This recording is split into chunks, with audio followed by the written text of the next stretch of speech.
my name is Haya, and today I'll talk to you about fencing. So, what's fencing? Fencing is the earliest deception of swordplay. It's a relief in the temple of Medina Tabu near Luxor in Egypt, built by Ramses III about 1190 before Jesus Christ. This relief must depict a practiced bout or match.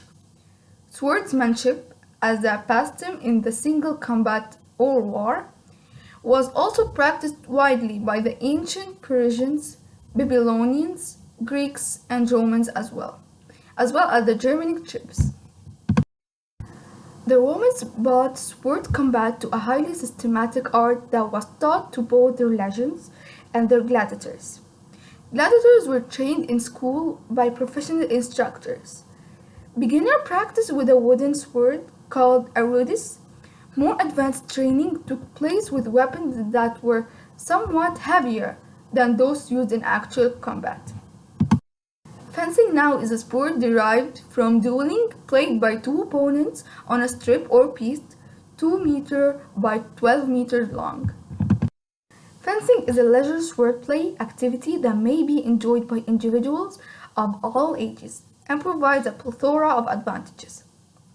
Fencing is a physical as well as cerebral workout in which fencers learn to perfect their plans against opponents of various skills level while also increasing physical endurance, agility, and accuracy.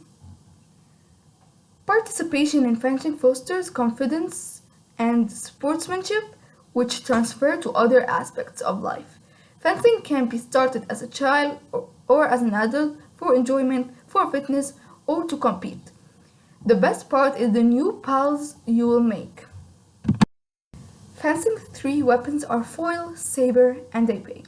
The goal of fencing is to score a point or touche by striking your opponent's target with your weapon before they score on you. However, the rules, techniques, and target areas change with each weapon to make the game unique.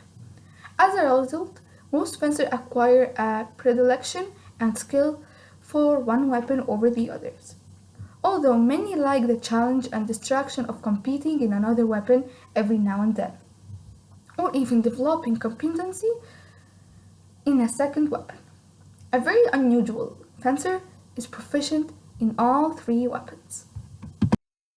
Foil traditionally was the weapon duelists used to train due to its small target area and strict rules. If a student starts with foil, it is easier to learn the techniques and strategies of the saber épée than it is to try foil after being inducted in either of them. A touch with a foil is scored with the point of the weapon, and the target illustrated in blue is the torso. Foil fencing is a balance of offensive and defensive strategies and adheres to rule of right of way. Right of way rules determine which fencers' maneuver had priority of their opponents in the case of both making a hit and triggering the scoring machine simultaneously. For example, a defensive block and respond hit called a parry riposte. The parry riposte takes priority over a direct attack. In foil, if the fencer with priority hits their opponent outside the target area off target, no point is awarded, even if their other fencer has hit them on target. The action is halted, and the fencer resumes the bout at the place on the strip where they halted. In saber, fencers can score when any part of their blade hits the valid target area, indicated on the illustration in blue. While foil and épée require thrusting the blade to score with the point, saber fencers usually cut or slash with the blade against the opponent's head, arms, or body above the waist. Modern saber fencing is supposed to have been derived from the technique used in cavalry battles in the Napoleonic era. Like foil, saber fencing also adheres to right-of-way rules to determine which fencer scored a touche, but follows a more aggressive attack strategy than the foil. Simultaneous attacks are common and neither fencer is awarded at point in that case. But unlike foil in saber fencing, an off-target hit for the fencer with right of ways is null and doesn't hold the action of the bound.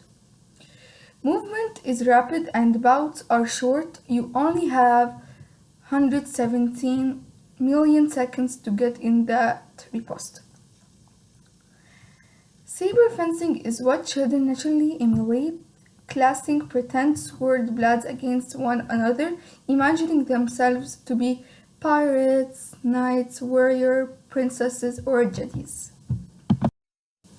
Épée fencers must score with the point of the weapon against any part of the opponent's body, hands and feet included. Shown in blue in the illustration, épée was dueling weapon and most duels were fought to first blood, so a nick of the hand or leg would have been a victory. With little need to hit a vital organ, as such there are no right-of-way rules in épée fencing. The strategy is a patient, wanting game to strike while avoiding being hit, as simultaneous touches result in both players gaining a point. The defense has the big advantage and the bouts tend to be involved mental games while each fencer feints attack to try to draw their opponents into an error. Attacking straight ahead is not the wisest course in épée. In conclusion, fencing is just not a physical game, it's also a cerebral game, and I think, from my own opinion, it's the best game that anyone could play. Bye!